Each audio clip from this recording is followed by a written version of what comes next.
Okay, so we were reading about this, about the preventive steps in case of fire, right? So what we will have to do, we will have to dial 101 to call the fire service. And what we will have to do, we should not move out. We should move out as soon as possible, and we should not run. We should, if our clothes catch fire, we should not run, and we should stop it at any place, and we should drop down and roll on the ground to put off the fire. And we should cover our face with the help of our hands. In the true fact box, you must have seen that what is written, pass. While handling with fire extinguisher, remember the word pass. Pass means P for pull the pin, A for aim the nozzle, S for squeeze the lever, and another S for sweep the nozzle. This is how we can operate the fire extinguisher. By using the fire extinguisher, we will be able to put off the fire very soon. And make sure your home and school building has smoke detectors, and also the fire extinguishers should be always kept ready. Okay, different types of fire extinguishers are available, like water fire extinguishers, foam fire extinguishers, powder fire extinguishers, and also carbon dioxide fire extinguishers. Many different types of fire extinguishers are used for putting off different types of fire. Not all fire, the source of all fire are not same, right? Some fires are caught due to the short circuit, okay, and some fires are caught due to from the kitchen. Some fires may be there. So for different types of fires, different types of fire extinguishers are used. Some wet chemical fire extinguishers, they are also available. Now go to page number 49. There you can see first aid. So what is first aid? First aid is an immediate help given to an injured or sick person before arriving of the doctor. First aid helps a person in relieving from pain or prevents the condition getting worse.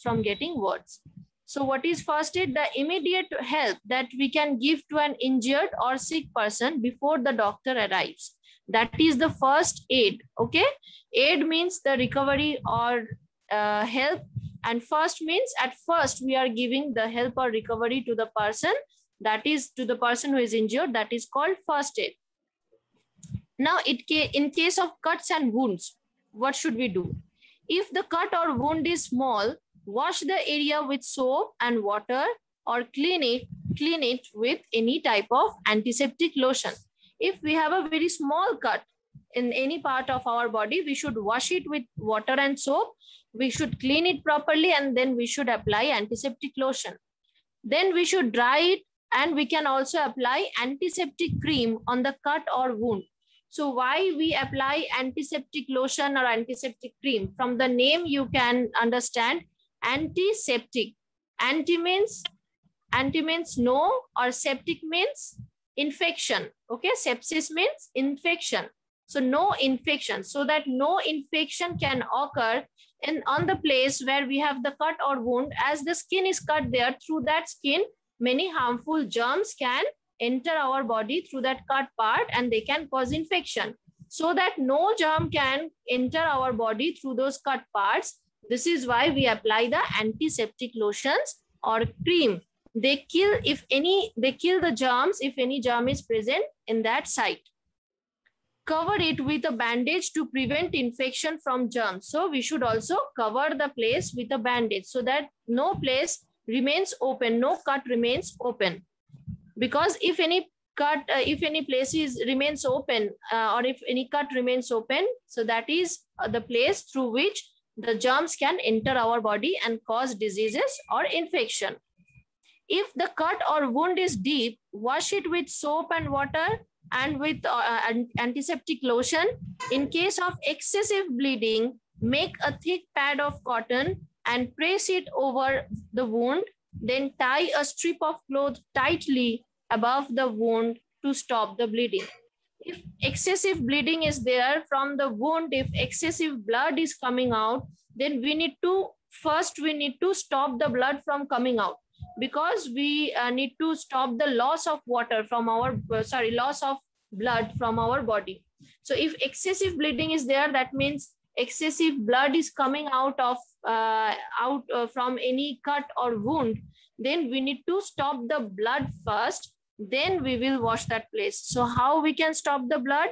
In case of excessive bleeding, we should make a thick pad of cotton, and then we will have to press it hard on the area that is injured, or from which part of our body the blood is coming out. We will have to press that part with a thick cotton pad, and then we need to tie a cloth tightly there.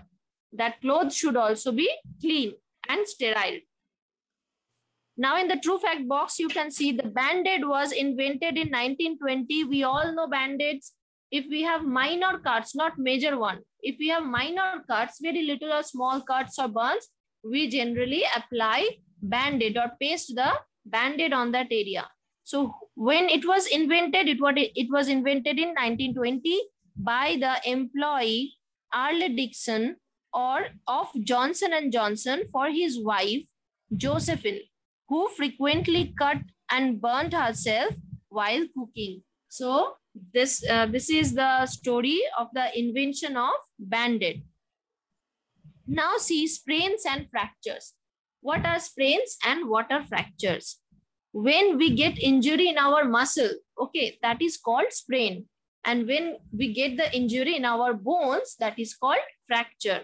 Let's see what is written in your book in this part. A sprain occurs when our muscle gets stretched, that is called sprain, or joints get twisted and swelled up. Okay, apply an ice pack. So what happens when our muscles get injured? Somehow it gets twisted. Okay, sometimes we get injury in our muscles.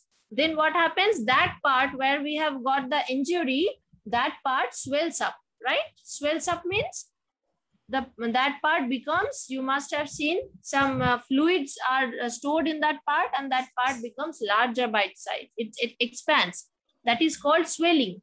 So that part swells up. This is called sprain. So what we can do if we have got any sprain, we can apply an ice pack on the area to reduce the swelling. So if we apply ice pack on the area of sprain, it will reduce the swelling. The swelling will be reduced. Do not move the part and wrap crepe bandage around the area. So what is crepe bandage? Crepe bandage is also one kind of bandage which is made up of a long cottony element. Okay, that is also one kind of bandage, and that is very soft and stretchable. Okay, so we should wrap that part with crepe bandage, and we should not move that part.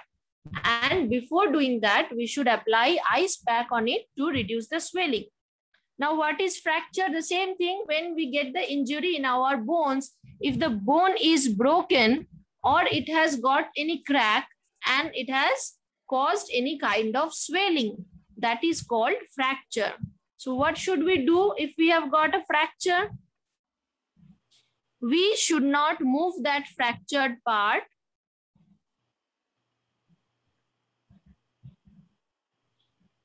Take any flat thing like a piece of cardboard and tie it around the fractured part. This will work as a splint which prevents the movement of the bone.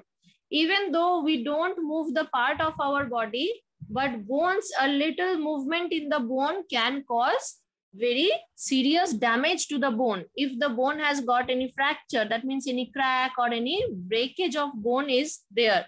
So what we can do, we can just tie a cardboard like flat thing to that part so that the bone doesn't move. Take the person to a doctor as soon as possible. If any person has got any fracture in his bone, he must be taken to the doctor as soon as possible.